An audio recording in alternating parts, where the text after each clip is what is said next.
The truth is finally coming out, and if only you read in between the lines, you can understand what's going on behind the scenes.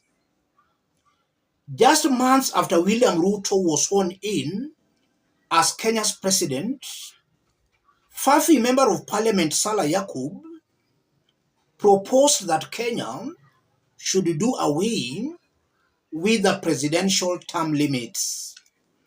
Fafi MP Salah Yakub wants presidential term limit removed, age reduced to 75. That was in November 2022, just about 3 months after William Ruto had been sworn in as the president. So the target here was to lock Raila Odinga out of the presidential contest because of his age, and to enable a younger William Ruto to rule for as long as he wanted. And then recently, Samson Cheragei, the Nandi senator, also made a proposal at BOMAS. The National Dialogue Committee has concluded receiving public memoranda with the Nandi Senator Samson Cheragei proposing the increase of the presidential term from the current 5 to 7 years. The Nandi Senator has presented a memorandum to the talks team seeking to have the constitution amended to have a president in office for 7 years before the next election. Those are all William Ruto's allies, and they are pushing to have William Ruto stay longer in power.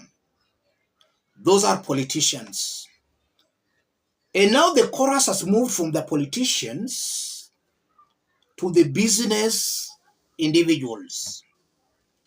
William Ruto was today in West Pokot launching a cement factory, a factory owned by Narendra Raval, the chairman of DEVKI group of companies. William Ruto was there to launch that cement factory, a factory worth over 45 billion Kenyan shillings. And the owner of the company, Narendra Raval, made some very interesting remarks. Listen to this. Sikia, rais yetu iko hapa na iko na furaha, liko anashindwa na hiyo weather, lakini mzee kushajaribu sababu ya nini kukuja hapa hata na barabara.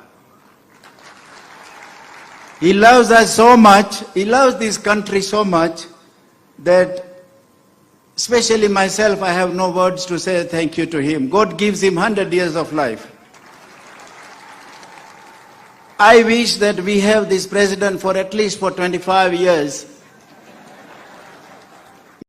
That's Narendra Raval, and is proposing that William Ruto should serve for at least 25 years. So you are seeing a consistent pattern. It was started by the politicians, and now the business community are also singing the chorus. So who is Narendra Raval? Raval serves as the chairman of the DEVKI group of companies, which is actively engaged in diverse industries including manufacturing, construction, and mining. So this is a person owning a group of companies, majoring mainly in manufacturing of construction materials, construction itself, and mining. And we all know that currently there is this thing of affordable housing units being constructed across the country. And the same man, when Okia Omtata challenged the Finance Act in court, this man went to court to oppose or to challenge Okia Omtata's petition. And he stated very clearly that he is a beneficiary of the so-called Finance Bill 2023. So this is a man working very closely with the government in the affordable housing project.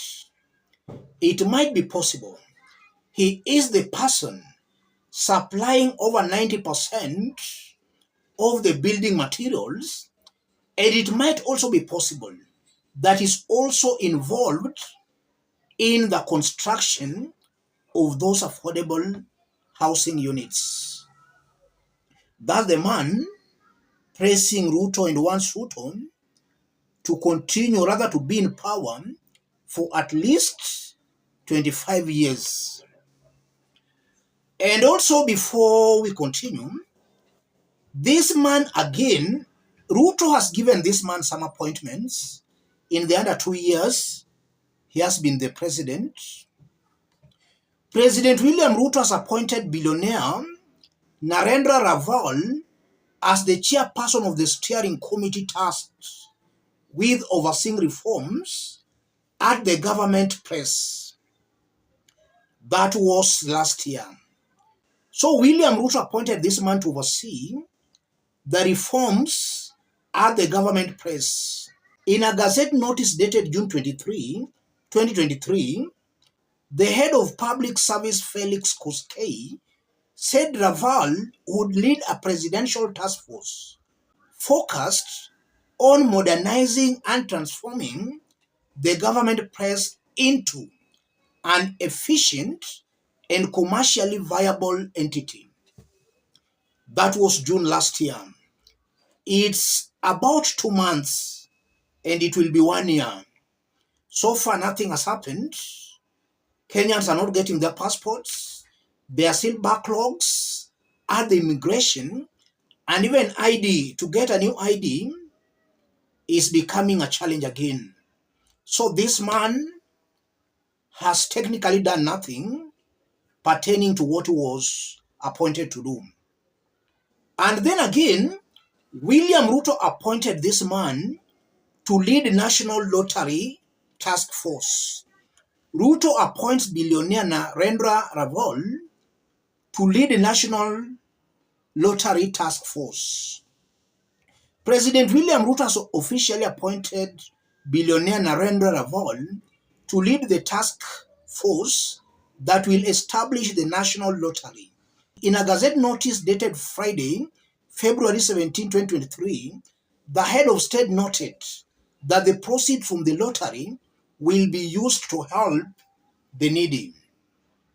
That was in February last year, over 1 year. So a national lottery was to be established, which was to help the needy. I don't know what became of that national lottery. We are not seeing the needy being helped, but we are seeing this man opening new branches, his own private companies, not even government companies, his own private companies. Today, William Ruto commissioned a 45 billion clinker plant in West Pokot County.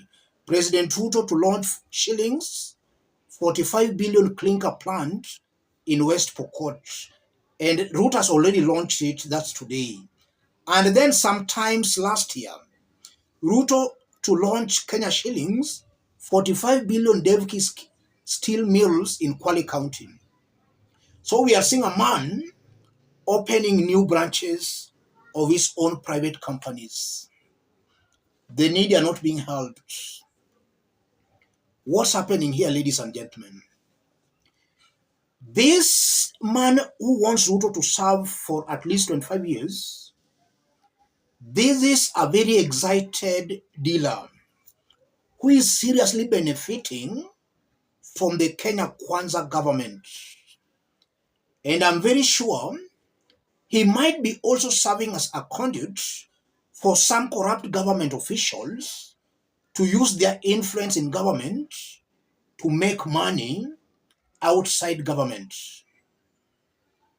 So this is just an interested and a very excited dealer making money from the government and also helping some greedy elements in the government to make money. So it's just a person whose self-interests have superseded the national interests. This is a greedy business person. And such business individuals, should there be a change in power, then their businesses do collapse simply because they were being used as conduits to loot from taxpayers. Let me stop it there, ladies and gentlemen. If you have not yet subscribed, subscribe, give this video a like. Thank you. God bless you. God bless Kenya.